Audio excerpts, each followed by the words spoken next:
네, 안녕하십니까. 황태순TV의 황태순입니다. 오늘 월간조선 배진영 차장 모시고 월간조선 이번에 바로 사실 이거는 아직 시중에는 안 나왔죠. 아니요, 오늘부터 나왔습니다. 예.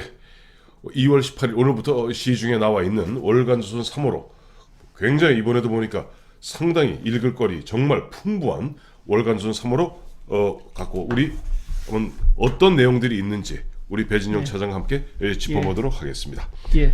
배 차장. 예. 우선 제가 탁 보니까 예. 아니 이게 이렇게 한번 이렇게 보세요. 예. 이렇게 딱 보시. 예. 조심.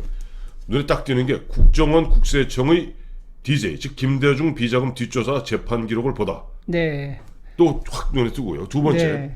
뚜루루룩 보니까 목포 부동산 집중 매입한 손혜원의 재력은 네. 뚜루루룩 또 보니까 드루킹 사건 김경수 지사 1심 판결문의 정밀 분석. 예. 또 이거 재밌었고 그다음에 아무래도 보면은 이번에 뭐 저 자유한국당 전당대회 네. 있지 않습니까? 그렇죠. 그러니까 황교안의 새로운 도전에서 황교안 네, 네. 전 국무총리와 인터뷰를 했어요. 예. 그리고 또 하나 눈에 띄는 게 유엔 장애인 인권 특별 보고관의 예. 북한 방문 보고서 예. 이런 내용이 눈에 띄고 네.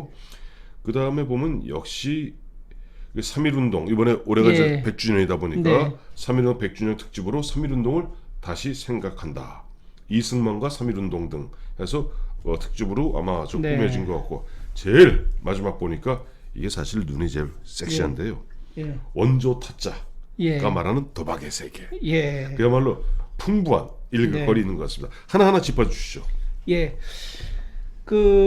이제 우선 국정원 국세청의 예, 김대중 그렇죠. 대통령 전 대통령 비자금 뒷조사 네. 재판 기록을 보다 예. 이게 어떤 내용입니까? 그 문재인 정권 들어선 다음에 이제 여러 가지 그 과거사 관련하고 적폐 재판이라고 하는 거 있지 않습니까? 네네. 이쪽 예. 네. 보이겠어요. 그 중에서 예. 그 이명박 정권 시절에 국정원하고 국세청에서 네. 그 김대중 전 대통령의 해외 비자금을 갖다 추적했다. 그런 그래가지고 일이 있었나요? 그래가지고 예. 그걸 갖다가 이제 적폐로 몰아가지고 네네. 당시 이제 국정원의 최종욱 국정원 차장, 네. 그 다음에 이제 이현동 전 국세청장을 갖다가 감옥에 집어넣었죠. 그랬고 그러니까 지금 보면 그 최종욱 국정원 네 차장, 예, 그다음에 이현동 국세청장은 예, 정확히 이명박 대통령 예, 시절에 그렇죠. 국정원의 차장과 국세청장을 한 그렇죠. 거죠. 예. 그래서 언론에서는 뭐 워낙 적폐 사건들이라고 하는 게 뭐 이 폭포수처럼 쏟아지니까 예. 어떻게 보면 상대적으로 주목을 덜 받고 넘어가는 것 같습니다. 근데 예. 일부 언론에서는 말하자면 그 당시에 국정원, 국세청까지 동원해가지고 네. 김대중 전 대통령을 갖다 음해했다 이런 식으로다가 이제 보도가 됐습니다. 네네. 근데 그 이현동 전 국세청장의 재판 기록이 이 재판은 그래서 지금 현재 어떻게 돼 있냐면은 예. 특히 이제 장점이 됐던 건 그거였습니다. 당시 국정원에서 그걸 조사를 하면서 네.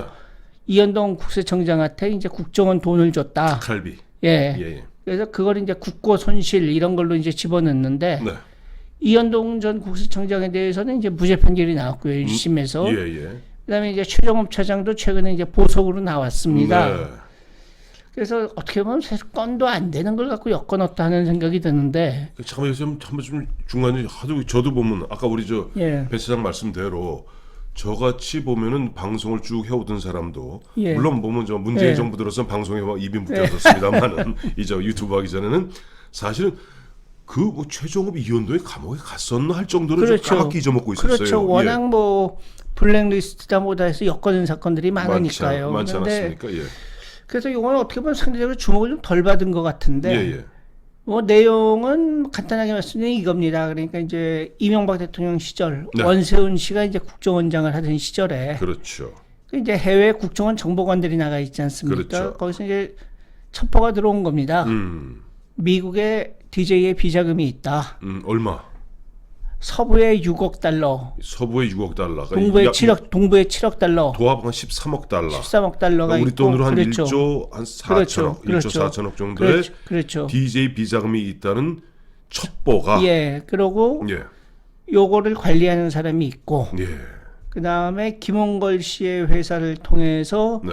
그 중에 1억 달러가 북한으로 들어갔다는 정황이 있다. 아, 요 글자들은 이제 첩보인 겁니다. 첩보입니다. 이 정보가 예, 아닙니다. 그렇죠. 예, 예. 근데 이제 원래 첩보라고 하는 게 있고 그게 말하자면은 이 수집되고 다른 정보 첩보들과 종합이 돼가지고 신뢰할 수 있게 된 게 이제 정보 아닌가 정보죠. 아니겠습니까? 그렇죠. 예. 그래서 일단 뭐 첩보가 들어오면은 국가정보기관으로서는 이걸 갖다 이제 뭐 간과할 수는 없는 거고 그렇죠. 특히 이제 전직 대통령의 해외 비자금이 있고 그게 북한으로 들어간다고 그러면은 이걸 갖다가 눈 감을 수는 없겠죠. 그렇겠죠. 그래서 이제 그걸 갖다가 그 알아보기 위해서 네.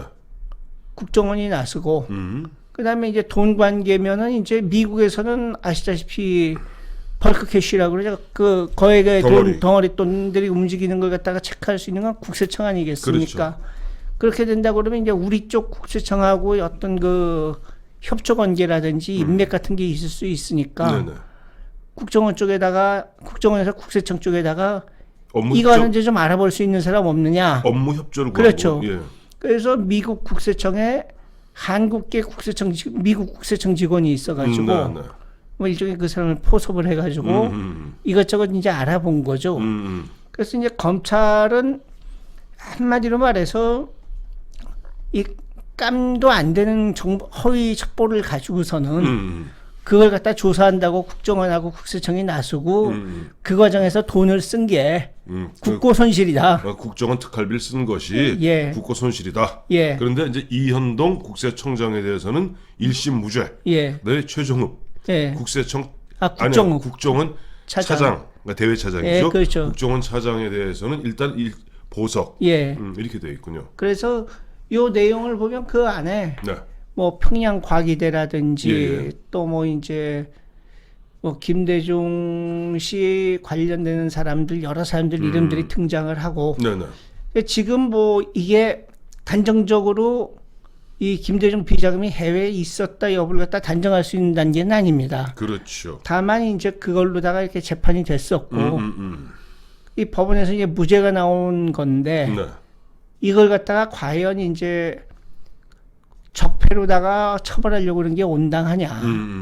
그 다음에 정보기관이라고 하는데 그렇지 않습니까? 그게 뭐 걸핏하면은 뭐 사찰이다 보다는 논란도 있긴 합니다만은 네. 이게 뭐 국내의 모든 정보에 대해서 안테나를 세우고 있으면서 네. 그걸 갖다가 봐갖고는 이게 기다 아니다 이걸 판단을 해야지. 이런 식으로 자꾸 해가지고선 뭐 좀 정보에 대해서 관심 갖고는 추적을 하면은 뭐 민간인 사찰이다 혹은 뭐 전직 대통령에 대한 뭐다 이래 갖고선 자꾸 이러면은 정보기관들 진짜 복지부동하게 되죠. 그런데 그렇죠.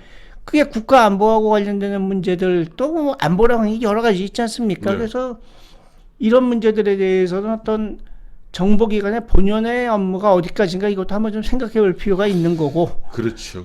예, 그런 걸 갖다가 무조건 적폐로만 보는 게 타당하냐. 네. 그 문제를 한번 좀 생각해 보게 하는 그런 재판이라고 생각을 예, 합니다. 사실 저희 이 제목을 보았을 때는 예. 저희 이제 독자 입장에서 궁금한 거는 그러면 김대중 대통령 전 대통령 비자금이 있어 없어 이런 데 관심이 있는데 예.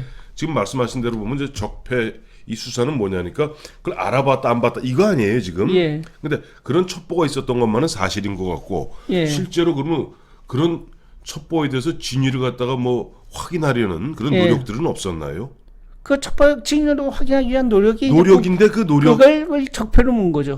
예. 근데 그 노력 결과 뭐 나온 건 없고 아직까지는 뭐 아니 이명박 대통령 시절이니까 예. 그 이명박 대통령 시절이니까 만약에 실제로 그런 게 있었다면 이명박 대통령 시절이고 이거 무슨 뭐 네. 우파 정부였으니까 예. 뭐가 문제가 되었을 것이고 예. 또 박근혜 4년 동안에도 뭐 문제가 되었을 텐데 실제 그러면 뭐 아까 말씀하셨던 뭐 동부에 얼마 서부에 얼마에서 도합 미국에 한 13억 달러가 있다 하는 것은 어떻게 보면 국정원에서는 특히 이제 그 북한과의 관계 1억 그리고 달러. 북한으로 들어갔는지 여부를 갖다가 이제 관심 있게 봤던 것 같고요. 예.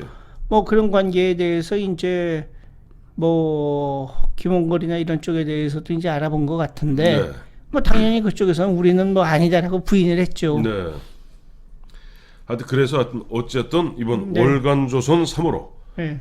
1번 기사가 바로 네. 국정원 국세청의 네. DJ 비자금 뒷조사 재판 기록을 보답니다. 예. 자, 두 번째는 보니까 또 어차피 재판 기록 예. 관련하니까 드루킹 사건 김경수 지사 1심 판결문을 정밀 분석했어요. 예. 뭐 드루킹 사건 여러 가지 얘기가 있습니다만은 우선 뭐 이제 그 판사는 뭐 죄질이 굉장히 엄중하다 이렇게 이제 해갖고선 법정 구속해 버렸죠. 법정 구속을 했는데 그걸 갖고 이제 또 이제 억울하다고 이제 뭐 펄펄 뛰고 억울하다는 있습니다. 정도가 아니라 지금 보면은 지금 집권 여당까지 나서 갖고 법관을 탄핵해야 된다고 말도 안 되는 얘기하고 있지 않습니까 지금? 그렇죠. 이 어떤 사법부의 독립이라고 하는 게 네. 물론 뭐 사법부가 판단하는 게 늘 옳다고 할 수는 없겠지만은 네. 그래도 어떤 제도로서의 삼권 분립이라고 만들어 놓은 거는 네. 그야말로 인류의 지혜 아닙니까? 어떻게 보면은. 민주주의 어떻게 보면 그렇죠. 피 어린 그렇죠. 그 노력의 과정이죠. 근데 그걸 갖다가 자기들 입맛에 안 맞는다고 그래가지고 저럴 수 있다는 거는 굉장히 끔찍한 얘기고요. 그리고 네. 바로 그 판사가 네. 바로 누굽니까? 박근혜 대통령한테 글쎄 2년 6년에 8년을 갖다 형을 때리는 글쎄 말입니다. 그 판사 아닙니까? 또 글쎄. 보면은 김기춘, 조윤선을 갖다가 글쎄 구속한 말이다. 구속 영장을 발부한 그렇죠. 그 판사잖아. 그럴 때는 아이고 이분 잘한다 그러다가 글쎄 말입니다. 뭐 저 김경수 말이 하니까 갖다가 이 나쁜 법관놈 하면서 예. 갖다가 탄핵하자고 달려드는 글쎄 말입니다. 이런 내로남불이 어디 있습니까? 자, 그건 그래서 그러고 내용은 뭡니까? 예, 그래서 뭐 여러 가지 내용이 있습니다. 우선 판결문 내용, 언론에 보도된 부분도 있지만은 네. 이제 그걸 두루 살펴봤고, 네. 그다음에 특히 이제 저희 기사에서 특히 좀 주목되는 부분은 그거였습니다. 그 도암흑의 변호사라고 해가지고 이제 총영사 갈 뻔한 오사카 총영사로 추천을 강력하게 했죠. 근데 예. 보니까 애당초에는 주일 대사 자리를 요구했더라고요. 아이고 간도 크다. 아니 총영사도 아니고 주일대사면 4강 대사인데. 글쎄 말입니다. 그 거의 뭐 장관급들이 가는 자리. 원래 국무총리급이 가요. 그렇죠. 그렇죠. 그게 정말 뭐 외교부 정통 공무원들이 가면 최소한 차관급 이상. 그다음 뭐 전직 장관, 전직 총리 이런 사람들이 가는 자리가 주일 대사 아닙니까? 맞습니다. 근데 정말 뭐 간이 배 밖으로 나온 인간들이죠. 주일 대사를 요구하다가 잠깐 여기서 간이 배 밖으로 나온 것인지 아니면 그것을 요구할 수 있을 정도로 문재인 대통령 후보와 김경수 의원에게 어떤 채권을 갖고 있었는지 그건 모르잖아요. 그 사실은 바로 그겁니다. 적어도 자기들은 그만한 자기들이 요구할 만한 권리가 있다고 생각하니까 요구를 한 거겠죠. 그렇겠죠. 제가 생각하기엔 솔직히 말해서 사람들이 되게 자기가 한 일에 대해서 알지 않습니까? 그럼요. 내가 한 일이 이게 100만 원짜리 일이다, 10억짜리 일이다는 건 대개는 아는 거고. 100만 원어치 일해놓고 1억 요구하는 사람 별로 없습니다. 그렇죠. 100만 원짜리 일 해놓고 뭐 200만 원 요구하는 사람은 있지만은 1억 요구하는 사람 없어요. 그렇죠. 근데 적어도 그 정도를 요구했다고 그러면은 이 사람들은 자기들이 그만큼 일을 했다고 생각을 하는 거겠죠. 그게 뭐 사실인지 여부는 모르겠습니다만. 네. 그 다음에 이제 그다 주 오사카 총영사를 갖다 이제 요구를 했는데. 그러니까 주일 대사에서 예. 안 되면 예. 하다못해 네. 오사카 총영사라도 제가 퇴직한 전직 외교관한테 외교부에서 꼽는 그 주요 공관장 자리가 이제 뭐가 있느냐 네. 하고 쭉 했더니 뭐 상식적으로 생각해 이제 4강 대사 있죠. 4강 대사 있죠. 그다음에 유엔 대사 있죠. 그렇죠. 그다음에 이제 유럽 쪽으로 가서 독일, 프랑스, 이태리 뭐 이런 거 좋은 나라들 한 서너 개.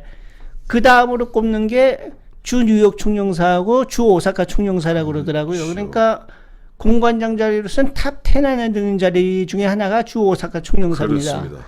근데 그 자리를 갖다 이제 요구를 했다는 겁니다. 예. 근데 그 이유가 뭐냐 하면은 예. 돈 때문이었다고 그러더라고요. 잠깐. 예. 오사카 총영사 자리를 요구한 것이 돈 때문이었다. 무슨 돈입니까? 그 돈은 이제 이 사람들은 애당시 뭐 경인선 그다음에 공진모였나요? 공경모. 공경모. 뭐 공정한 경제 공경모에서 예. 그냥 예. 어렵다 그래서 경인선으로 바꿨다는 그렇죠. 거 아니에요? 참 그것도 이해가 안 가요. 근데 일단 공정한 경제를 위한 여러 가지 시민 운동을 하기 위해서는 네. 돈이 필요한데 일본 돈을 끌어오겠다. 일본 자금을 예. 끌어오겠다. 그리고 그러기 위해서는 주일 대사 최소한 주 오사카 총영사 자리는 필요하다. 그 일본 돈 끌어다가 공정한 경제 운동을 하겠다는 것도 좀 납득이 안 가는 얘기긴 한데. 자, 근데 그런 내용들이 이제 보면 재판 판결문에 나오는 얘기입니다. 예, 이 예, 내용이. 그렇죠. 이게 뭐 우리 배진영 차장이 예. 요즘 저 좌파님들 우리 배진영 차장이 열심히 취재한 게 아니에요. 그야말로 예. 당신들이 이야기하는 가짜 뉴스가 아닙니다. 대한민국 법관이 예. 이 판결문에 나오는 내용을 지금 예, 그렇죠. 설명하는 겁니다. 그렇죠, 맞습니다. 그래서 그것 때문에 이제 그랬다. 그래서 뭐 샌다이 총영사 가라 그러니까 그건 한직이다 하고 걷어찬 게. 그래서 네. 그 샌다이 총영사 가라 그러니까 걷어차고 그 다음부터 이제 네. 김경수를 왼수가 된 협박하면서 거죠. 그렇죠. 작년에 기억하시겠습니다만은 동계 올림픽 앞두고 이 드루킹들이 자기 힘을 그렇죠. 과시한 거 아니에요. 그렇죠. 과시하면서 그러니까 또 세상 물정 몰랐던 추미애 당시 대표가 이놈들 글쎄 갖다가 저 글쎄 말입니다. 이런 놈들이 나쁜 놈들이 있나 이놈들 예. 저 잡아주세요. 그래 자꾸 봤더니 어머머 바로 그거네. 예. 자 이래서 세상은 재밌습니다. 세상은 재밌고 예. 하늘에 돈은 있는 법인 것 네, 같습니다. 맞습니다. 자 그럼 그리고 예. 자, 세 번째 우리 요즘 좀 뜸합니다만은 예. 이건 뜸해요. 예. 주로 남동생하고 주로 싸우더군요. 손혜원 의원. 자, 그 뭐 손혜원 의원이는 사실은 우리가 잊어버리면 안 되는 분인데 이제 조금 잊혀져 가는 것 같아서 아쉽죠. 그래요. 예. 그래서 그 손혜원 의원이 소위 이제 부동산 쇼핑을 했다는 얘기까지 듣고 있는데 목포에서 그 네. 얘기 박지원 의원 얘기했다. 네. 박지원 의원 지금 완전 저격당하고 있잖아요. 아이 세상에 전 박지원 의원을 잡는 사람이 있으려고는 생각을 못했습니다. 저도요 정치판 30년에 박지원을 갖다 저격한 사람 처음 봤습니다. 예, 좀 대단한 사람입니다. 대단한 사람입니다. 예, 그래서 뭐 함부로 이 손 의원을 건드리기가 조금 그렇긴 합니다만 저희는 이제 공식적으로 나와 있는 것만 가지고 저희 김태현 기자가 이제 글을 썼습니다. 그 손혜원 의원의 돈은 도대체 얼마나 될까? 이런 거죠. 그러니까 뭐 예. 손혜원 의원이 이제 국회의원 되게 되면은 우리가 예. 재산 등록을 하게 돼 그렇죠. 있습니다. 그리고 매년 그렇죠. 재산의 그 변경 사항을 갖다 등록하게 그렇죠. 돼 있고 이건 또 보면 관보를 통해서 그렇죠. 공보를 통해서 공개가 됩니다. 그렇죠. 그것을 갖다 분석했다는 거죠. 그리고 이제 가령 평소에 본인이 하고 다녔던 얘기하고 모순점을 얘기를 한 거죠. 예. 예컨대 본인은 그 전에 이제 국회의원 되기 전 이럴 때에는 기회 있을 때마다 내가 그동안 나전칠기라든지 문화재들을 이 수집을 해가지고 하는 데에만 내가 인생에 평생 번 돈 다 썼다. 거기에 들어간 돈만 해도 한 70억 이상 된다. 그러면 근데 이제 실제로 재산 공개한 거에서는 뭐 한 45억 정도가 이제 재산으로 그죠. 나오고 나전칠기 더하기 모든 재산 네, 합서 그렇죠. 한 50억이 조금 못했어요. 그렇죠. 처음 됐을 때. 그리고 나전칠기라고 되어 있는 것도 다 합쳐서 뭐 한 20몇 억 요 정도. 그렇죠. 예. 그다음에 좀 전에 얘기했던 박지원 의원이 이제 페이스북에 했던 얘기인데 예.